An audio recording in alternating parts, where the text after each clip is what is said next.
Hello guys what's up.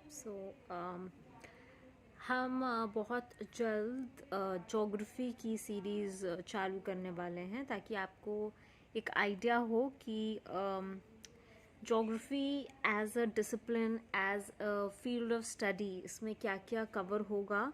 और मैं आपको बहुत जल्दी एक थोड़ा सा ब्रीफ आइडिया दूंगी जिससे कि आपको और थोड़ा माइंड में क्लियर हो जाएगा कि what exactly is there that I am talking about. So सबसे पहले जो है, हम जोग्राफ़ी की अगर जब बात करते हैं तो सबसे पहले जो है हम समझेंगे कि जोग्राफ़ी क्या है। जोग्राफ़ी एज एन, इसका मतलब तो हम बचपन से पढ़ते ही आए हैं कि ये दो वर्ड्स से बना हुआ है। Geo meaning earth, which is a Greek word, and graphy, which means to draw, to represent, or to to draw, to represent, to write. So we write the earth, right? जैसे globe में हम देखते हैं उसका एक representation होता है अर्थ का। तो एक ग्लोब के बिना तो जोग्राफी को विजुलाइज करना लगभग असंभव ही है। तो कैसे इंसान ने जाना कि आखिर पृथ्वी क्या है, इसका ओरिजिन क्या है। बिग बैंग थ्योरी जो एक आपने सुना होगा शायद, आता भी था इसका कोई सोप, यू नो। तो इसको हम मतलब समझेंगे कि कैसे अर्थ जो है वो आया अपने प्रेजेंट फॉर्म में। एंड जो ये है सौर मंडल, जो इसको सोलर सिस्टम भी बोलते हैं, तो ये कैसे बना और कब तक चलेगा और कहाँ से आ रहा है, कब से है ये अस्तित्व में। तो यूनिवर्स के बारे में, फिर गैलेक्सी क्या होती है, फिर सोलर सिस्टम क्या होता है, फिर जो है अर्थ क्या होता है। अब अर्थ जो होता है वो आपने मैप्स जब भी आप लेने जाते होंगे तो फिर आपने सुना होगा कि दो टाइप के मैप्स आते हैं, दो टाइप्स के मैप्स आते हैं। एक होता है फिजिकल मैप, एक होता है पॉलिटिकल मैप। तो जो फिजिकल मैप होता है वो किसी लैंड मास या किसी भी जोग्राफिकल एरिया की फिजिकलिटी दिखाता है, फिजिकल फीचर्स। जैसे कि अब मेरी फिजिकलिटी, मेरे फेस के फिजिकल फीचर्स जो हैं क्या हुए, जो भी एक्सट्रूजन्स होते हैं। एक्सट्रूजन्स मतलब लाइक जो भी मतलब लाइक कुछ आपने देखा है कि एकदम प्लेन नहीं है ये सरफेस, इसमें कहीं कुछ मतलब एक रिच टाइप की है और इस टाइप के, जैसे ये अगर माउंटेन है तो कैसे मतलब फिजियोग्राफी वो दिखाता है, वो एडमिनिस्ट्रेटिव सेटअप नहीं दिखाता है। और जो पॉलिटिकल मैप होता है वो आपको बताएगा कि उसको कैसे बांटा गया है इंसानों के द्वारा अलग अलग भागों में, ताकि हम उनको एडमिनिस्टर कर पाएँ और उनको अच्छे से यूटिलाइज कर पाएँ।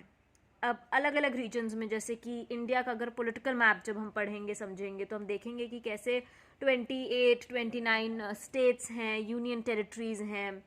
और मतलब जो डिमार्केशन होता है, बॉर्डर्स जब हम बना देते हैं, किसी एक पीस ऑफ लैंड को अलग अलग हिस्सों में बांट देते हैं, उनको नाम दे देते हैं, तो that is political map, right. तो पॉलिटिक्स से आप समझ सकते हैं, याद रख सकते हैं कि पॉलिटिकल मैप क्या होता है। फिजियोग्राफी जो आपको बताए उसके फिजिकल फीचर्स, माउंटेनस एरिया क्या है, आपका प्लेन क्या है, गैंजेटिक प्लेन्स क्या हैं। फिर इधर राजस्थान की तरफ आ जाए तो डेजर्ट क्या है, डेक्कन क्या होता है, प्लेट्यू क्या होता है, कोस्ट्स क्या होते हैं, और कोस्ट्स का क्या बेनिफिट्स है being closer to the C.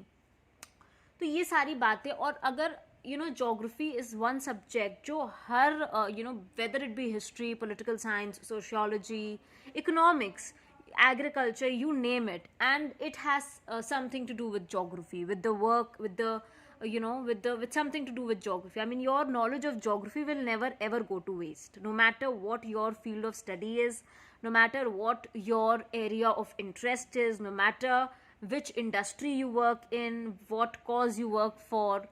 Your knowledge of geography will be beneficial, will not go in vain it will not be futile. तो और बहुत अच्छे से हमें समझने के लिए बेसिक्स जो हैं, बहुत छोटी छोटी बातें कई बार होती हैं, हम बहुत लंबी चौड़ी चीज़ों की ओर चले जाते हैं कि फॉर एग्जांपल मतलब कहीं पर मतलब कुछ भी फिनोमिना है, अर्थ को एक यार इतना बड़ा है ये वो, बट हमें बेसिक चीज़ है कि अर्थ को एक आ रहा है तो कहाँ से आ रहा है, अर्थ के अंदर से कहाँ से आ रहा है, क्यों आ रहा है, और क्या इंसानों के हाथों में है कि हम इसका नियंत्रण कर पाएँ। और वॉल्केनोस क्या होते हैं, कहाँ से आ रहे हैं, क्या हमारे हाथों में है कि हम यूज़ कर पाएँ उसको, माउंटेन्स क्या हैं। तो ये सारी जो चीज़ें हैं ये आपको ज्योग्राफी, भूगोल जिसको बोलते हैं, उससे ही समझ पाएगा। भूमि जिसको बोलते हैं, भूगोल, तो भूगोल, गोल, और इसका अर्थ का मतलब क्या स्ट्रक्चर है, सब कुछ ही आपको अच्छे से कवर करने में, ताकि अगर आप जिस भी पर्पस, और स्पेसिफिकली अगर आप किसी एग्ज़ाम के पर्पस से पढ़ रहे हैं तो भी आपके लिए अच्छा होगा, अदरवाइज भी जो जनरल नॉलेज के लिए। और एक at the end of the day, it's not about getting a certain percentage, about cracking a certain examination. It's about being a responsible citizen at the end of the day. And that is very important. And that can only happen, you can, if you're reading any newspaper, for instance, you need to know कि कोई चीज़ क्यों होती है। अगर कहीं पर बाढ़ आ रही है तो क्यों आ रही है, वहीं पर क्यों आ रही है, और बार बार आ रही है। कुछ कुछ ऐसी जगह होती हैं जहाँ पर हम सुनते हैं हर साल बाढ़ आती है, हर साल कुछ कुछ जगह पर सूखा पड़ता है। तो फिर ये हमारे पास कोई परमानेंट सोल्यूशन क्यों नहीं है इन सब प्रॉब्लम्स के लिए, और क्या हम कोई परमानेंट सोल्यूशन निकाल सकते हैं, क्या ये हमारे हाथ में है। तो और अगर अगर आप उसके बारे में मतलब डैम्स के बारे में पढ़ें कि कहीं कहीं डैम्स बनाना क्यों मुश्किल होता है, या फिर आसान होता है, या फिर कहीं पर बाढ़ आ जाती है, या फिर कुछ भी इस टाइप की घटना अगर घटती है, या फिर अगर आप बात करें कि कहीं पर फॉर एग्जांपल इफ़ यू से यू नो कश्मीर का इशू क्या है, और इतना आसान क्यों होता है कुछ कुछ लोगों के लिए टेररिज्म फैलाना। मतलब ये लोग, कुछ लोग, मतलब कुछ ऐसा हम ज्योग्राफी को यूज़ करके, माउंटेन्स और इन सब चीज़ों को यूज़ करके कुछ ऐसा अपने लिए सारे पासेस को ब्लॉक नहीं कर सकते हैं, या फिर कुछ ऐसा नहीं कर सकते हैं कि मतलब we can use geography also, and it's also very interesting. Like if it's not interesting to you for any XYZ reason, even then इसके जो यूजेस आप इससे ले सकते हैं वो आपको मोटिवेट करेगा इसके लिए, पढ़ने के लिए इसके बारे में। और आई थिंक अगर बेसिक्स बहुत स्ट्रॉन्ग हो, बहुत क्लियर हो, तो जितना भी कॉम्प्लेक्स आप किसी भी कोई भी कॉम्प्लेक्स चीज़ होती है तो वो सिंपल चीज़ों के साथ ही बनती है। तो क्या उस अगर आपके सिंपल्स बहुत स्ट्रॉन्ग है तो कोई भी कॉम्प्लेक्स चीज़ होगी आप उसको ब्रेक डाउन कर पाएंगे सिंपल चीज़ों में, डाइजेस्टिबल फॉर्म में, ताकि आपको वो समझ में आए, ताकि आप उससे कंफर्टेबल हो सकें और अपना अपना ऑब्जेक्टिव फुलफिल कर पाएँ। So your objective could be anything as mentioned earlier. आप जैसे मैंने पहले कहा कि आप मतलब अगर आपको एग्ज़ाम क्रैक करना है, या जनरल नॉलेज, या अगर आप कोई भी न्यूज़पेपर पढ़ रहे हैं, या फिर आप जर्नलिज्म में हैं, I am a journalism student my self, तो अगर कुछ भी, अगर आपको किसी भी चीज़ के बारे में जानना है कि कहीं पर टेम्परेचर क्यों कम है, कुछ लोगों का रहन सहन क्यों ऐसा है, या फिर कुछ भी, तो geography is the answer to all your questions. And बहुत सारे, not all your questions, but जो भी आंसर्स होंगे उन क्वेश्चंस का, I don't know what your question is, but then वो कहीं ना कहीं geography will aid you in understanding those answers. So this is very essential, it's very essential that we understand that कोई भी चीज़ है अगर आपको मतलब घोल कर पिलाना है, फिर आपको उसको अपना बनाना पड़ेगा, उस सब्जेक्ट को आपको इसकी एक कहते हैं बेसिक्स को समझना होगा, और उसको एक बार आप कर लेंगे तो फिर आपको अपनी लाइफ में कभी दोबारा नहीं समझना पड़ेगा, कभी उतना टाइम नहीं देना पड़ेगा, बस एक बार की बात होती है। फिर जब आपको कोई चीज़ पता चल जाती है, अच्छे से समझ में आ जाता है, तो आपको उतना उसको समय, उतना एफर्ट नहीं देना पड़ता है बार बार। हम किसी भी काम को एक बार हड़बड़ी में मतलब लाइक रट करके, या फिर किसी तरह शॉर्टकट के ज़रिए, या फिर निपटा करके ख़त्म कर दें, फिर अगली बार आपको उसकी नीड पड़ेगी, या फिर कहीं और उस कॉन्सेप्ट को समझना पड़ेगा। प्लेट टेक्टोनिक्स क्या होते हैं, कैसे वो अर्थ का फॉर्मेशन, जो सी हैं, ये सब, और किसी भी चीज़ की एज कैसे पता चलती है, हमें पता चलता है कि जो ट्रीज़ हैं उनमें जो रिंग्स होती हैं उनसे हम पता कर सकते हैं.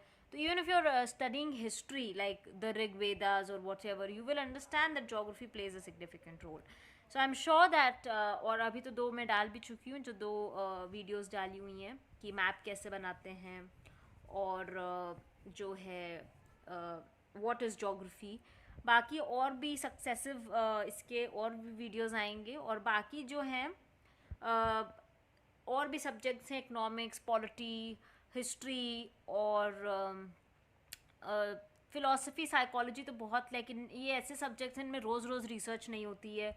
मतलब बहुत ये कहते हैं ना, सदियों में, दशकों में कोई एक इंसान आता है महान, कुछ कह देता है तो वो चलता रहता है पीढ़ी दर पीढ़ी दर. और सबसे बड़ी बात तो ये होती है कि ऐसे महान लोग बोलते हैं कि वो रेलेवेंट भी होता है. जैसे कि कौटिल्य की जो बुक्स अर्थशास्त्र में, वो अभी भी रेलेवेंट है आज की डेट में.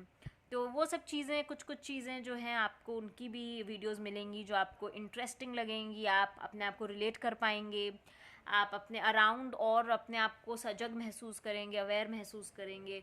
तो बस इसके लिए थोड़ा सा support, keep on liking, sharing, and सबसे important subscribing the channel only study, so that it motivates us, and it kind of gives us the fuel, so to say, to create more videos, and help uh, each other grow.